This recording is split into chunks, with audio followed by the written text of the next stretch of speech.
지난 시간에는 불교적 관점에서 보는 에코페미니즘이었는데 그래서 굳이 이제 에코페미니즘을 공부하기보다는 에코페미니즘을 어떻게 바라봐야 되는가라는 관점을 좀 제시했던 그런 시간, 제시했는지 모르겠지만 그렇게 하려고 노력했던 시간이었고 오늘은 그럼 본격적으로 오늘부터 3강은 그럼 에코페미니즘이 뭔데? 도대체 뭔 얘기를 하고 있는데 에코페미니즘은 다른 페미니즘하고 어떻게 다른데 왜 지금 우리가 이 한국, 대한민국에서 에코페미니즘을 얘기해야 되는데 라고 하는 질문을 가지고 말씀을 좀 들어보도록 하겠습니다. 그 꿈꾸는 지렁이들이라는 젊은 에코페미니스트의 세상보기라는 책이 있어요. 이게 처음 이제 에코페미니스트라고 자기 자신을 명명하는 젊은 그 활동가나 그 연구자들이 특히 여성학 하시는 분들이 모여서 지금의 생태 이슈를 어떻게 다시 젠더 시각으로 제대로 바라볼 것인가. 거기서 여성의 목소리는 우리가 어떻게 낼 수 있을까? 라는 걸 가지고 이 환경과 생명 계속 이제 생태 이슈를 제시하는 잡지에 끊임없이 젠더 이슈, 젠더의 그런 시각으로 환경 문제를 바라보는 그런 작업들을 계속 했었어요. 그게 묶여가지고 이제 책들이 나왔고, 뭐 그때 당시 한국 사회가 뭐 2000년대 뭐 계속 그 급속한 경제 개발 때문에 쓰레기 소각장 문제 굉장히 심각했었고, 그랬을 때 환경 단체들이 이 다이옥신 문제라든가 쓰레기 소각장에서 나오는 것들이 얼마나 피해가 많은가라는 걸 호소할 때 이런 방식으로 호소를 했습니다. 그러니까 정자가 죽어갑니다. 이 다육신 때문에 정자가 죽어갑니다. 나는 아버지가 되고 싶어요. 막 이렇게 우리에게 아버지가 되게 해주세요라는 방식으로 어필을 했다는 거죠. 그러니까 이게 이제 남성 몸의 위기로만 호소를 해야 뭔가 또 호소력이 있다고 생각을 이제 했고 실제로는 그렇지만 여성의 몸에 가장 치명적인 이 환경 호르몬이라는 말 자체가 이제 그 에스트로겐과 유사한 물질처럼 작용하는 거고 거기에서 실제로 젠더 차이가 많이 발생하는데 정작 여성의 목소리는 없고 남성성의 위기로만 이렇게 호소되는 문제라든가 이런 것들의 문제의식을 가지고 여러 뭐 화장품, 생리대도 그때 얘기했습니다. 생리대 감쪽같이 깨끗하게 하기 위해서 수많은 하얗게 표백하는 급스럽게 좋게 하기 위해서 무수한 개를 이렇게 박는 이 화장품, 이 생리대 안전한가라는 안전 문제도 사실 제기도 했었고 이 책들에서 그런 활동을 한 결과가 이 책에 묶여져서 나오고 있었고요. 지금은 뭐 절판이 되긴 했지만 아직도 많이 읽히고 있다는 뭐 소문이 있습니다. 아무튼 그렇고 그 이후에 저희가 뭐 이제 젊은 친구들이 뿔뿔이 흩어지기는 했는데 그 에코페미니즘의 이제 사상적인 가장 이제 그 학자이지만 그런 사회운동에 영감을 많이 준 마리아 미즈의 그 작업의 삶은 가능한가라는 책을 번역하는 작업을 했고 이 책도 지금도 계속적으로 네고 페미니즘의 고전으로 많이 나오고 있습니다. 그리고 뭐 이제 덜 소비하고 더 존재하라는 여성 영역대 기획의 책들도 나왔고 그 이후에 지금도 여성경제에서 또 단행본 에코페미니즘 대중서 단행본 작업들을 계속 하고 있습니다. 이런 활동들을 계속 하고 있었는데요. 중간에 저는 막 이렇게 또 외국에 나가고 그래서 활동이 막 이렇게 이어져 있지는 않지만 어쨌든 돌아와서 저는 주로 이제 탈핵 운동을 계속 해 왔습니다.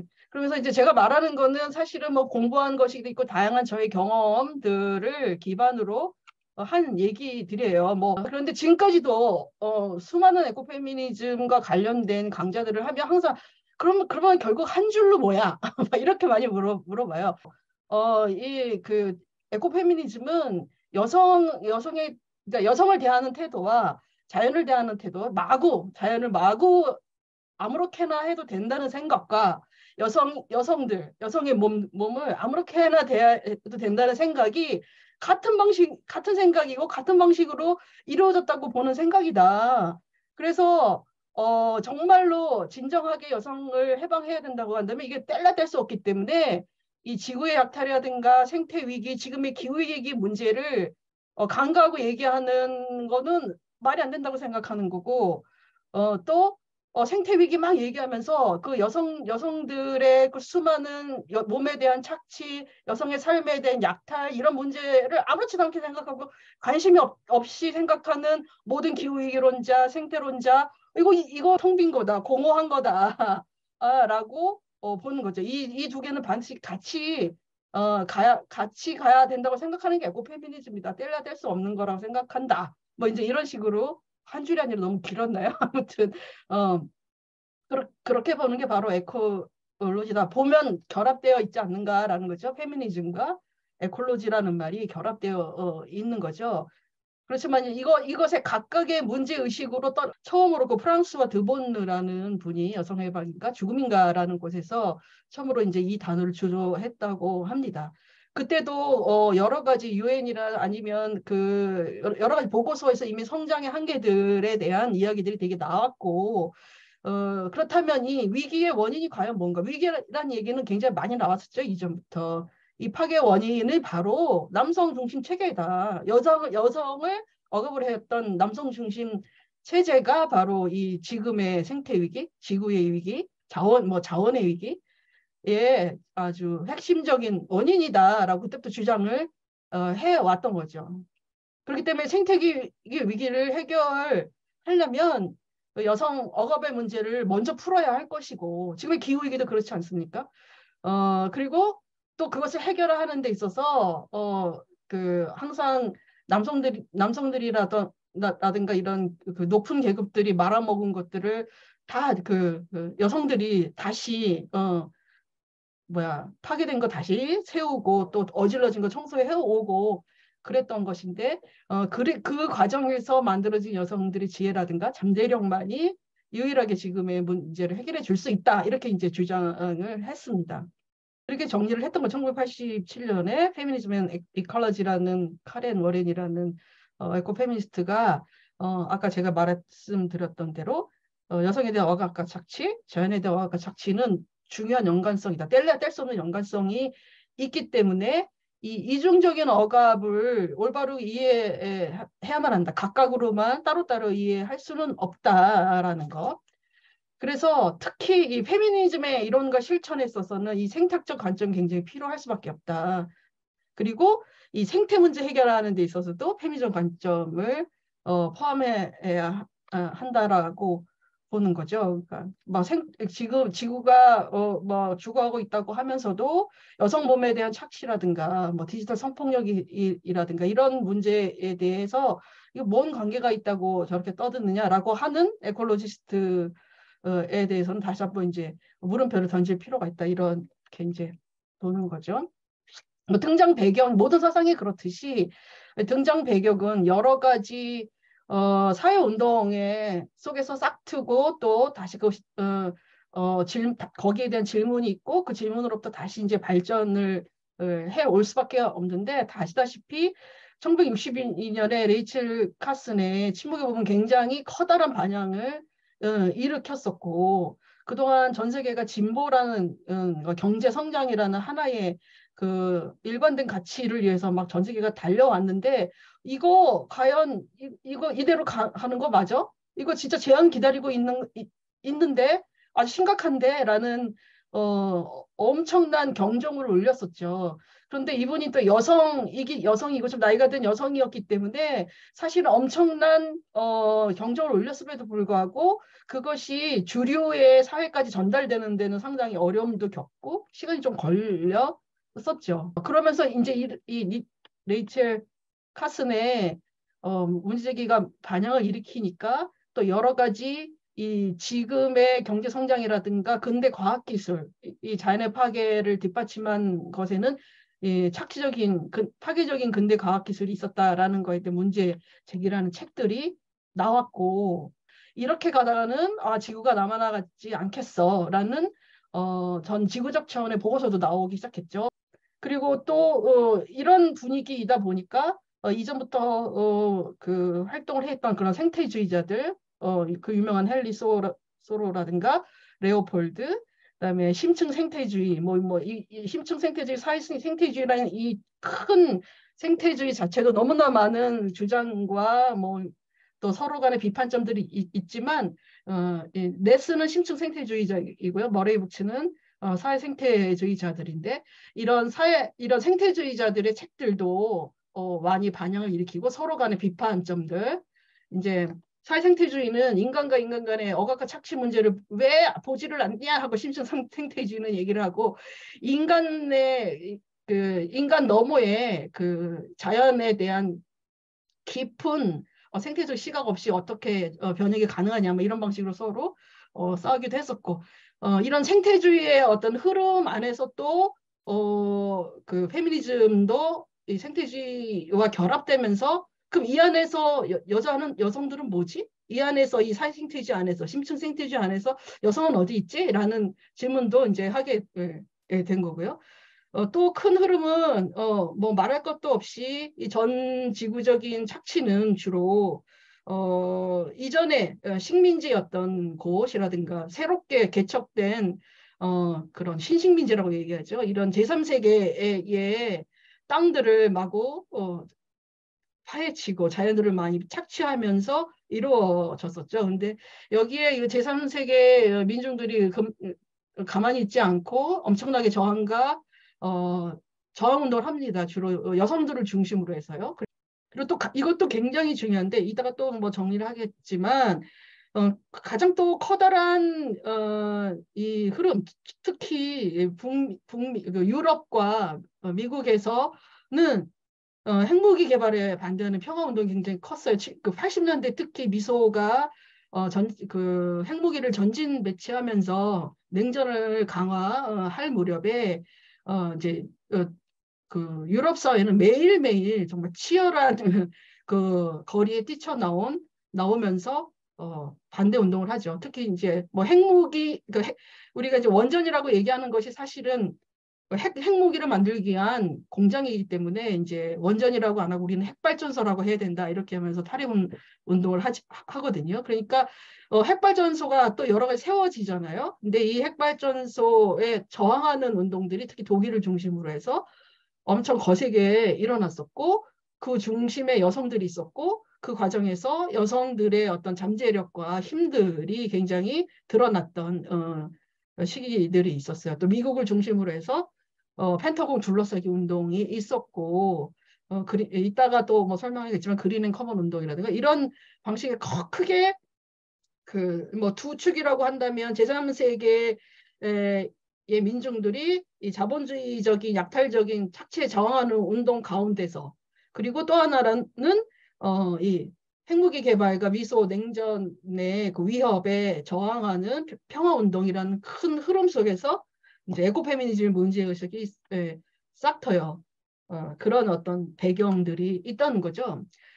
그 배경 속에서 이제 뿌리를 보면 뭐 에코 페미니즘이기 때문에 이 페미니즘 운동의 뿌리가 굉장히 크죠. 그 중에 가장 큰 게 이제 급진적 문화 페미니즘인데 이 사실 급진적 문화 페미니즘 자체는 이전의 페미니즘 운동과 굉장히 다르죠.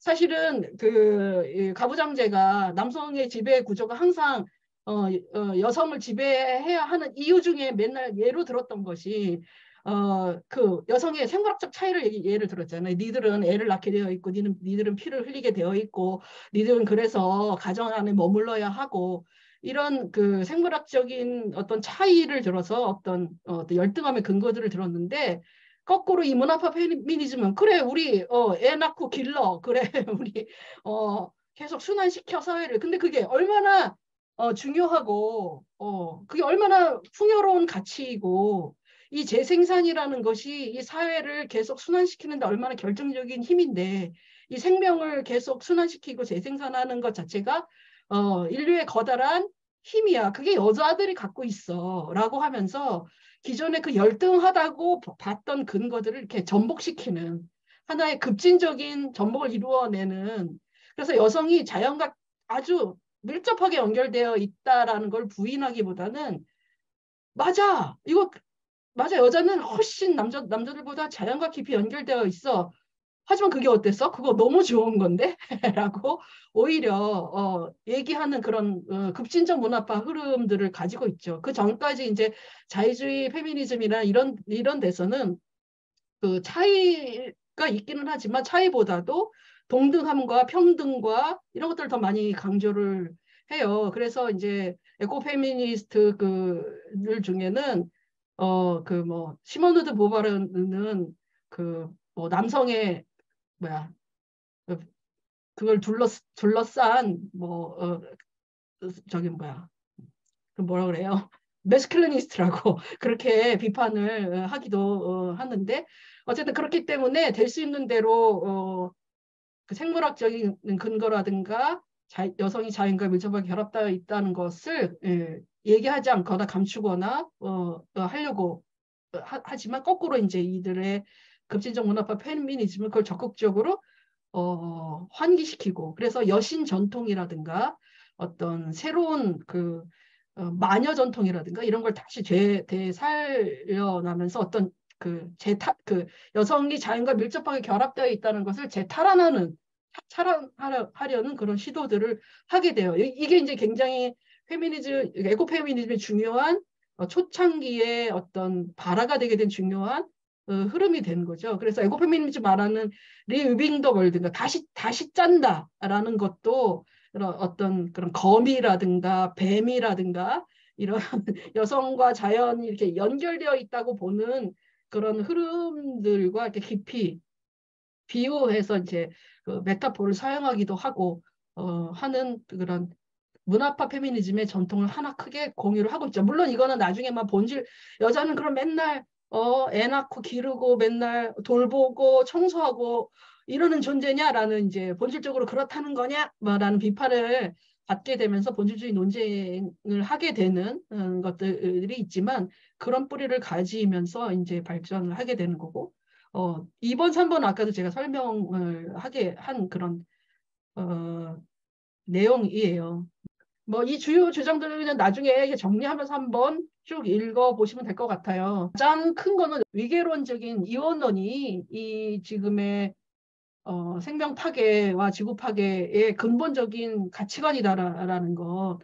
항상 이제 이 두 쌍에 이것 아니면 이거, 이 두 개가 유기적으로 연결되어 있고 서로가 다른 것으로 공존한다고 보는 것이 아니라 이거 두 개 자체가 위계적이고 하나가 하나를 배제하고 하나가 하나를 배경화하고 이런 방식으로 존재하고 있는데 그건 말하자면 뭐 중심 있으면 주변이 있고 인간 여기서는 남자를 말하는 거죠. 남성이 쌍들 문화 우리가 아주 중요한 가치라고 얘기하는 이성이라든가 보편적인 거, 뭐 주체적인 거, 그리고 목적지향적이고 성취지향적인 거, 결과지향적인 거, 뭐 이런 거, 지배적인 거. 이 쌍이 있는데 남성은 젠더로 보면 젠더의 남성은 여기에 속해 있는 거고 여성들은 다 이렇게 감성이라든가 여성은 육체로 판단된다고 맨날 얘기하지만 몸이라든가 이런 항상 타자라든가 열등한 것이라든가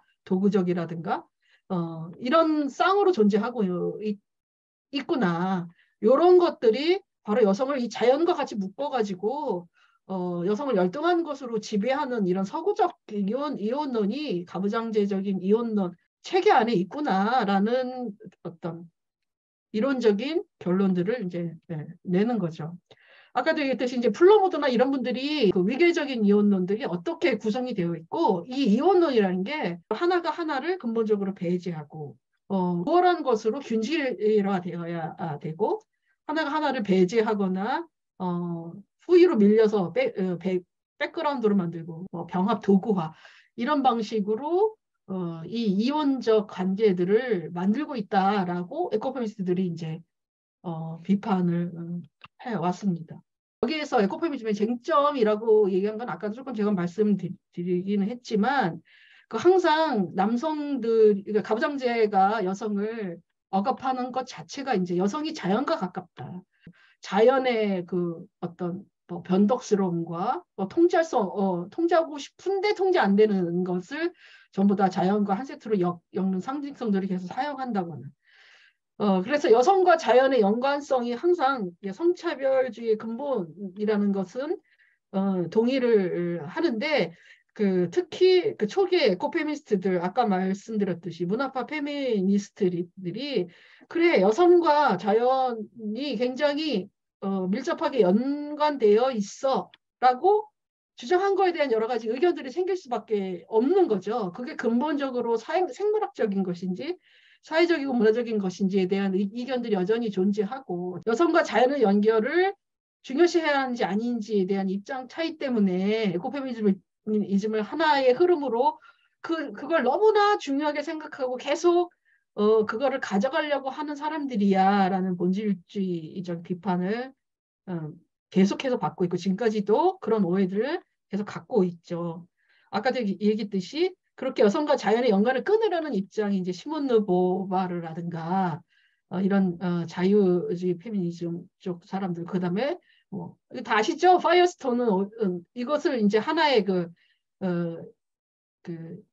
첨단 그 기계 사이버네틱스라든가 이런 그 여성의 재생산권을 오히려 잡고 그것을 기술 문명으로 이 문제들을 연관을 끊어서 해결하려고자 하는 급진적 주장을 하는 사람들이 있는 거고 그리고 한편으로는 이 차이와 남성들의 그 생물학적 차이와 그 여성이 다 자연과 더 밀접하다라는 것을 재확인하고 그걸 긍정하려는 입장을 보이는 급진주의 문화파 페미니스트들이 있는 거죠. 그리고 그 이후에 이제 여러 가지 입장 속에서 이 문제들을 어떻게 볼 것인가라는 그 틀을 깨려고 시도하는 거.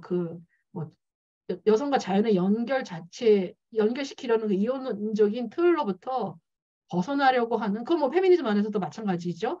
뭐 이렇게 그래서 많아요. 로즈마리 통이라는 분이 이런 입장을 통해서 이게 그 시대에 따라서 그리고 지역에 따라서 역사에 따라서 이런 자연 문화파 에코페미니즘이라고 나눠지기도 하고 뭐 메리델리 수정 그리핀은 여성과 자연의 연관성을 뭐 굉장히 강조하고 뭐 또 뭐 스타우커 뭐 이렇게 뭐 이거는 그냥 뭐 제가 굳이 설명할 필요는 없을 것 같아요. 이런 방식으로 아까 그 두 흐름에 따라서 많이 달라지기도 하고 특히 아까도 이제 생태주의 흐름 안에서 또 페미니즘적인 입장을 어떻게 가지느냐에 따라서 아까 소셜 에콜로지 사회 생태주의 안에서의 또 페미니스트들은 또 이 문제를 또 다르게 바라보거든요. 또 그걸 본질주의적이라고 비판하기도 하는데 그 입장에 따라서 수많은 이런 흐름의 에코페미니스트들이 에코페미니즘적인 시각들이 분화되어서 나타나고 있습니다. 에코페미니즘도 그 역사 속에서 다양한 뭐 입장을 갖고 주장들을 갖는다라는 정도를 말씀드릴 수 있을 것 같고 뭐 키워드는 많이 이제 들어보시기도 하고 에콜로지스트들의 입에서도 사실상 많이 나오고 불교에서 또 이 인드라망이라는 것 자체가 이 모든 존재의 상호 관계잖아요. 상호 관계성이라는 걸 부정하는 상호 문명 자체가 사실은 모든 존재가 서로 연결되어 있다는 상호 관계성을 사실은 끊어내는 그 이원론적인 세계관 안에 있었기 때문에 에코페미즘은 그 이원론으로부터 벗어나기 위해서 이런 상호 관계성이라는 거, 그 다음에 이원론 안에서 그 어떤 뭐 초월적인 흐름보다는 우리 안에 생명으로서 갖는 그 거대한 힘이 있다고 보는 내재성, 뭐 자기 조직성, 다양성, 조화, 공존, 환대, 돌봄이라는 모든 생태주의적이고 페미니즘적인 그런 키워드들을 전부 다 가지고 주장을 하고 있습니다. 워낙에 이 키워드 하나하나 자체가 너무나 많은 설명과 이야기들이 필요한 것이라서 여기 이 정도까지만 말씀드리고 이제 넘어갈게요. 에코페미니즘의 생각을 발전시킨 가장 큰 흐름 중에는 제3세계의 저항운동이 있습니다. 그게 가장 유명한 게 인도의 치코운동이죠. 뭐 그뿐만 아니라 실제로 이제 환경정의운동이 가져오게 된 계기가 뭐냐면 이런 폐기물 같은 것들을 가난한 사람들이 사는 지역이라든가 흑인들이 사는 지역에다가 몰래 투기를 하고 거기서 발생하고 있는 독극물에 의해서 많은 사람들이 피해를 본 것 때는 이제 환경정의운동이 일어났던 거잖아요. 이익은 너희들이 가져가고 피해는 왜 우리가 봐야 되느냐. 이것이 부정의하다라는 것으로 이제 특히 흑인 인권운동을 하던 사람들 중심으로 환경정의운동이 일어나기도 했는데 이 러브 캐널 사건이 바로 이제 그런 것 중에 하나예요. 아주 유명한 사건 그 중에는 케냐의 그린벨트 운동도 이 또 책으로 많이 나와 있기도 했고 많이 알려지는 운동이죠. 케냐의 환경운동 엉가리 마타이가 주도로 진행되었고, 이분 나중에 이제 노벨 평화상까지 받고, 케냐의 독재 정권을 끌어내리는데 결정적인 역할을 하게 되는 거죠. 그러니까 여성운동, 환경운동, 민주주의가 어떻게 연결되어 있는가라는 걸 직접 보여준 사례이죠. 처음으로 1980년대에 지구의 여성과 생명이라는 제목으로 회의가 열렸어요. 계기가 된 거는 이 스리말 최초의 그 핵사고였죠. 이 노심 용해 사고가 계기가 됐었고, 이러면서 아니 도대체 이런 엄청난 군사주의라든가 이것과 이 페미니즘은 어떻게 연관이 되어 있는 거야? 그리고 생태주의와는 어떻게 연관되어 있는 거야라는 논의들을 계속 하게 된 거죠. 그래서 이 펜타곤 행동이라는 걸 조직해 어떻게 에코페미니스트들이 중심이 돼서 산업 군국주의자들의 만들어내는 두려움, 경쟁에 대해서 우리는 더 이상 이제 간과할 수가 없다. 우리 아이들에 대한 여성과 아이들에 대한 위협, 지배 이거 우리는 간과하지 않겠다. 그리고 이런 위협이라는 것이 여성에 대한 지배와 연결되어 있다는 걸 우리가 안다. 그래서 우리는 절대로 허용하지 않겠다라는 펜타곤 여성행동 선언문을 만들어내요. 요게 이제 다 에코페미니즘 문제의식이에요. 여기서 나온 여러 가지 선언문들이 보시면 될 것 같고, 또 가장 유명한 게 바로 이 그린 앤 커먼 평화 캠프라는 바로 이제 이런 그 평화 운동의 그 문제 의식 안에서 하나 볼게 그 에코페미니즘 책에도 나오기도 하는데 이런 평화운동, 반의 평화운동에 참여한 여성들의 성명서 안에는 이 평화운동에 참여하면서 느낀 여성들의 문제의식이 잘 드러나 있습니다. 뭐 여기 그대로 제가 그냥 빨리빨리 읽어보면 전쟁에 대한 반대는 우리 여성들의 우리 자신의 투쟁과 일치한다라는 거죠. 고조된 핵의 위협과 남성 중심 문화사회의 연관, 전쟁의 폭력과 강간폭력사의 연관을 이렇게 명백히 볼 수 있었던 적은 일찍이 없었다. 이거는 우리가 매일매일 겪는 일상적인 경험이다라는 거. 그 여성들의 몸을 점령하기 위한 여러 가지 일상적인 성폭력, 가정폭력 이런 것들이 사실은 똑같은 방식으로 이 군사주의 안에서 일어나고 있다는 거 우리는 너무 발견한다라고 알게 되는 거죠. 독일의 녹색당을 가능하게 했던 녹색당의 탄생과 여성들의 약진, 여성들의 정치력 대표성의 약진을 가져왔던 것도 이런 핵발전소 반대 운동, 물론 이 독일의 여성들은 뭐 핵발전소뿐만 아니라 뭐 미사일 전지 배치 반대하는 운동도 열심히 했었지만 특히 반핵 운동에 앞장섰고요. 반핵 운동 안에서 여성들이 자신의 정치성, 녹색당의 가치로 이렇게 약진하는데 되게 그 독일의 반핵 평화 이 핵발전소 운동이 기여를 했고 이게 녹색당 탄생의 동력이 되었고 지금까지도 녹색당의 그는 반 이상 어쨌든 여성이 되는 것들이 원칙이고 그렇게 지금 하고 있지 않습니까? 독일 녹색당 초대장 페트라 켈리가 한 이 말 자체가 또 이제 에코페미니즘 상징적인 말로 유명합니다. 한 여성이 능욕을 당하는 것과 지구가 생태적인 능욕을 당하는 것은 구조적으로 연결되어 있습니다. 이거 뭐 에코페미니즘이 하는 말 그대로죠. 그래서 궁극주의와 환경파괴와 성차별 사이에는 깊은 관계가 있다. 그렇기 때문에 남성에 의한 여성 지배구조 외면하는 에콜로지스트들아, 뭐, 지구 살려야 된다고 얘기하면서, 마누라가 밥 해줘야 되는 걸 너무 당연하게 여기는 그런 거 웃기는 거다. 강간에 대해서 문제식 없는 거 웃기는 거다라고 얘기하는 거. 그렇게 말하는 거 공헌하고 불안정하다라는 얘기들을 일찌감치 해왔죠. 이렇게 이제 여성들이 경험을 통해서 에코페미니즘 이론들을 발전시켜 왔고요. 이 부분은 지금 현재도 계속 그 여성들이 주도하는 생태 저항 운동, 여러 가지 민중 저항 운동의 예예요. 이거 멀리 갈 것 없이 가장 크게 우리나라의 여성 환경 운동, 에코페미니즘 운동의 역사를 지금 말하는데 시간이 너무 없어서 그 생략한 채 에코페미니즘 정신이라고 해야 되나? 그런 어떤 이론적인 그동안의 것들이 농축되어서 보여진 것이 저는 바로 뭐 생태 저항 운동 전체를 포괄해서 바로 이 밀양 송전탑 건설 반대 운동 현장의 할머니들이라고 생각합니다. 뭐 가장 부정의한 방법으로 그 전기가 생산이 되고 그리고 또 그 전기 쓰지도 않는 지역의 사람들이 대도시의 소비자를 위해서 희생을 당하는 구조가 바로 이제 송전탑, 밀양 송전탑인데 여기에 할머니들이 온몸으로 저항을 하셨어요. 이게 다 관통하는 얘기잖아요. 치코나 그린벨트 운동이나 이 치코의 여성들이나 할머니들이 사실은 같은 문제식과 같은 경험들을 사실은 30년 몇 년이 지나도 침략 정말 약탈적인 가부장제의 저항에서 온몸으로 저항한 역사가 너무나 같고 그 속에서 그 할머니들과 그 치코 여성들이 지키려고 했던 그리고 중요하다고 생각했던 가치들도 무엇인지 너무나 여실하게 보여준다고 생각이 듭니다. 결국에는 오늘 사실은 뭐 지구 위기, 뭐 생태 위기, 기후 위기 시대 지금 가장 우리의 목전에 온 거는 기후 위기죠.